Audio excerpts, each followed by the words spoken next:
नमस्कार 10th class. आज की वीडियो में हम हमारी हिंदी पाठ्य पुस्तक सीरीज़ भाग 2 की हमारी जो 5वीं कविता है उत्साह, उसको पढ़ेंगे। उत्साह का प्रसंग, व्याख्या, काव्य सौंदर्य समझेंगे। उत्साह कविता के कवि हैं छायावाद के स्तंभकार महाकवि सूर्यकांत त्रिपाठी निराला। आपके पाठ्यक्रम में निराला जी की 2 कविताएं हैं, उत्साह और अट नहीं रही। इस पाठ में हम उत्साह कविता को समझेंगे। इस कविता में कवि ने बादलों के माध्यम से सामाजिक व्यवस्था को बदलने की प्रेरणा दी है, क्रांति करने की प्रेरणा दी है, लोगों में उत्साह जोश भरने की प्रेरणा दी है। बादल प्रतीक है उत्साह के।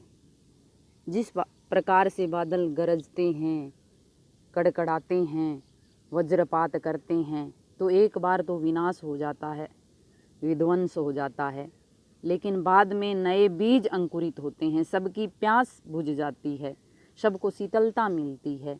उसी प्रकार से कवि ने समाज के लोगों को सामाजिक अव्यवस्था को बदलने की प्रेरणा दी है कि एक बार क्रांति करो।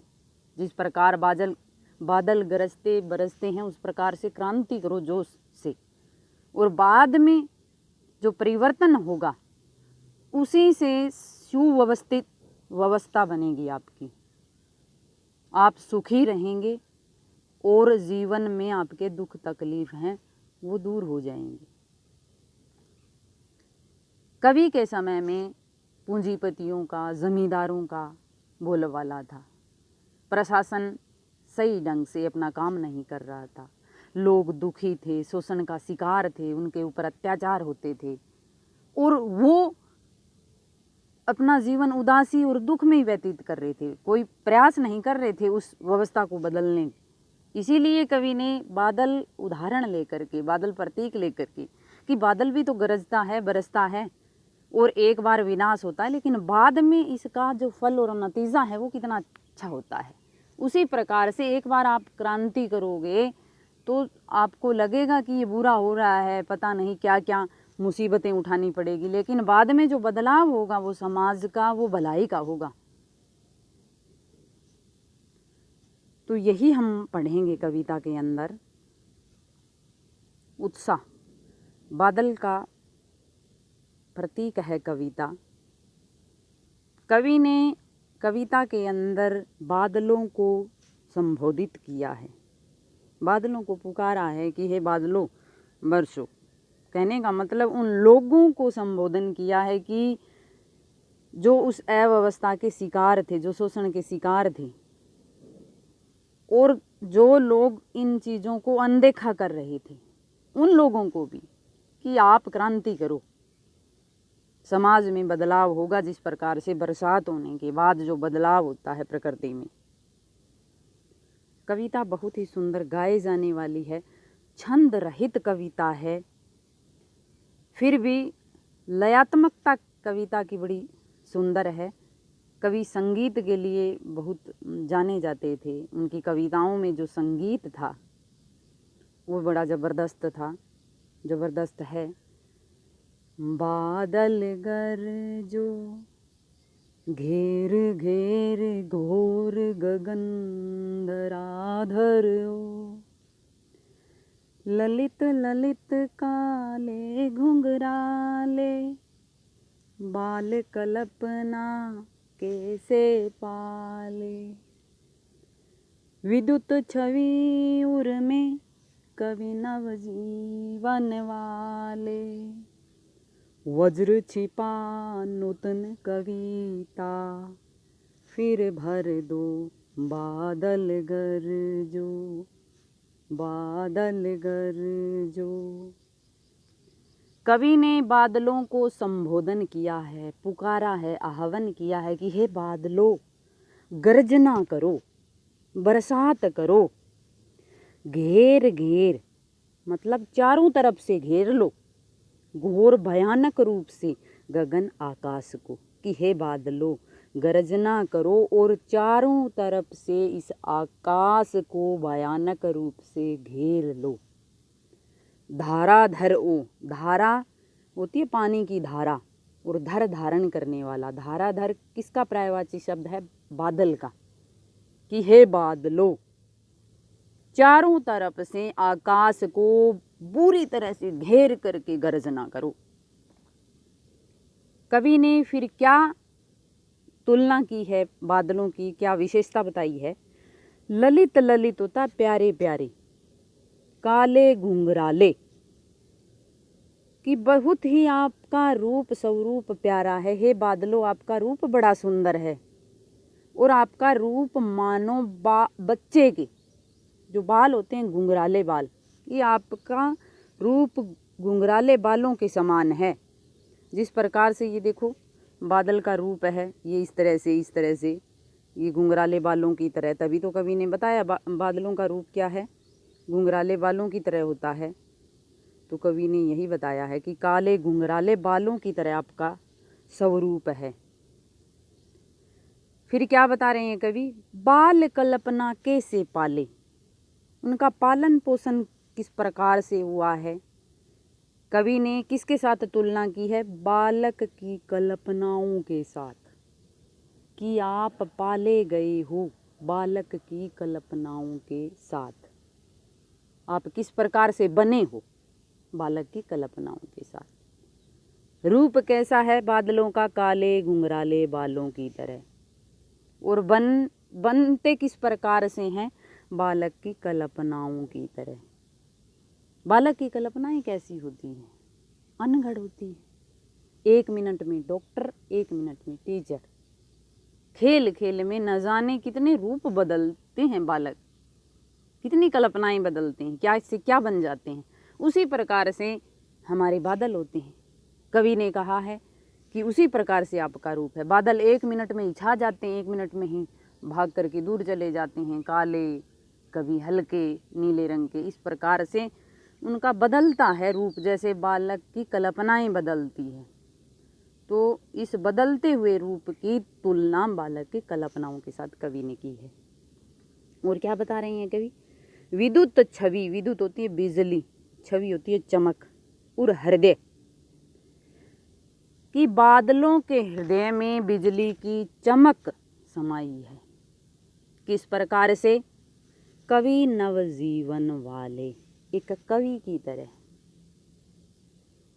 बादल के हृदय में चमक है, रोशनी पैदा करने वाले कवि की तरह।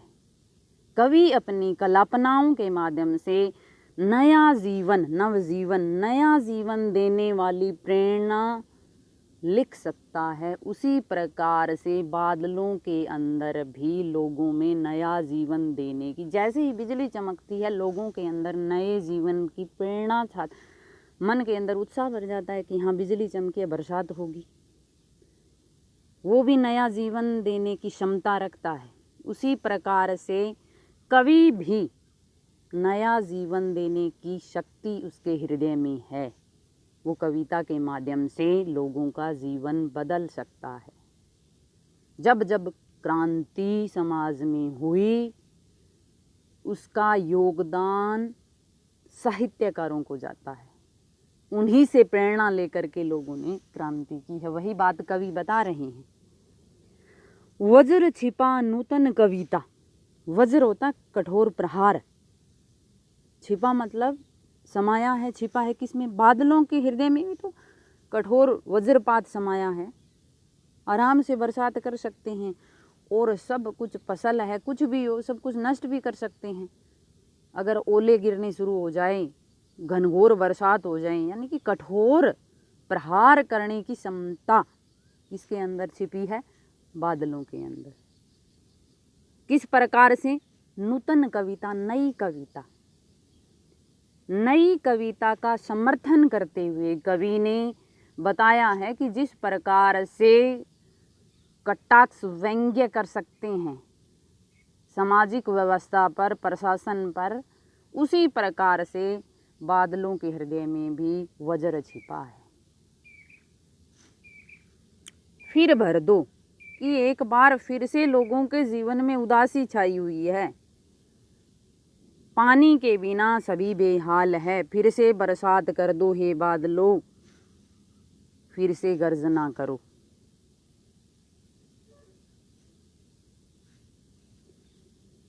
विकल विकल उन मन थे उन मन, विश्व के निदाग के सकल जन, आए अज्ञात दिशा से अनंत के घन, तप्त धरा जल से फिर शीतल कर दो, बादल गरजो बादल गरजो।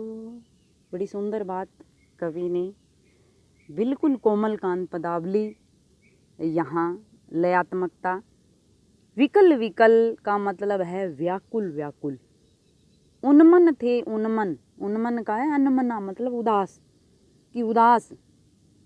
विकल विकल उन्मन उन्मन, इसके अंदर विप्सा अलंकार है। जब हृदय इतना दुखी होता है और अंदर से जो आवाज़ निकलती है आश्चर्यजनक होकर के, वहाँ विप्सा अलंकार होता है। कवि दुखी हृदय से कह रही हैं कि दुखी हैं सभी लोग, उदास हैं, बेचैन हैं। किसके कारण? विश्व कौन दुखी हैं? विश्व के निदाग। निदाग होता है तपती हुई गर्मी, भयंकर गर्मी, उसको निदाग बोलते हैं। सकल जन सारे लोग, संसार के सारे लोग तपती हुई गर्मी के कारण अनमने हो चुके हैं, उदास हो चुके हैं। आए अज्ञात दिशा से अनंत के घन, कि और तुम आ गए हो। कौन? बादल को कह रहे हैं। घन बादल होता है, अनंत होता आकाश, जिसका कोई अंत नहीं होता। कौन होता है वो आकाश? अज्ञात दिशा, अनजान दिशा से, कि पता नहीं तुम कौन सी दिशा से आकर के, हे बादलों तुम पता नहीं आकाश में कौन सी दिशा में से आ गए हो। और अब आ गए हो तो तपती हुई धरती, तप्त धरा, धरा होती है धरती को, जल से मतलब बरसात करके शीतलता प्रदान करो। हे बादलों गर्जना करो, उन लोगों को शीतलता दे दो, उनकी प्यास बुझा दो, ताकि वो फिर से नया सर्जन कर सकें। प्रसंग किस प्रकार से आप लिखोगे इसका?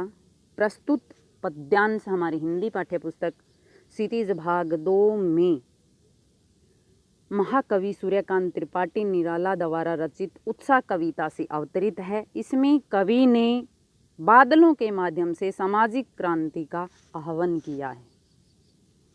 काव्य सौंदर्य की 10 लाइन हम लिखेंगे, तो पहले में मैं बताती हूँ आपको कि भाव लिखेंगे। कवि ने बादलों के माध्यम से सामाजिक क्रांति का आह्वान किया है। समाज में क्रांति चाहते हैं कवि, और बादलों के माध्यम से उन्होंने लोगों को प्रेरित किया है। खड़ी बोली तत्सम शब्दावली की अधिकता है। लक्षणा शब्द शक्ति है। लक्षणा शब्द शक्ति कहाँ है? क्योंकि इसके अंदर प्रतीक है। बादल किसका प्रतीक है? क्रांति का, उत्साह का, जोश का। तो यहाँ हम लक्षणा शब्द शक्ति लिखेंगे। प्रतीकात्मकता, छंद मुक्त कविता है, ओज गुण है, जोश भरने की बात है यहाँ पर, और वीर रस है कविता के अंदर। गतिशील बिंब है। किस प्रकार से कि पहले बादल गर्जना करेंगे, फिर बादलों को घेरेंगे, फिर वो सुंदर रूप वाले बरसात करेंगे। तो यहाँ आपका आगे से आगे छवि हमारे सामने प्रस्तुत होती जा रही है। तो यहाँ आपका गतिशील बिंब है और संबोधन शैली है। शैली का मतलब कवि के जो लिखने का जो तरीका है वो किसी को संबोधित करके, आह्वान करके।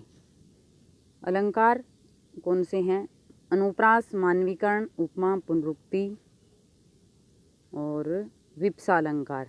तो इसके अंदर हम देख सकते हैं कौन से अलंकार हैं।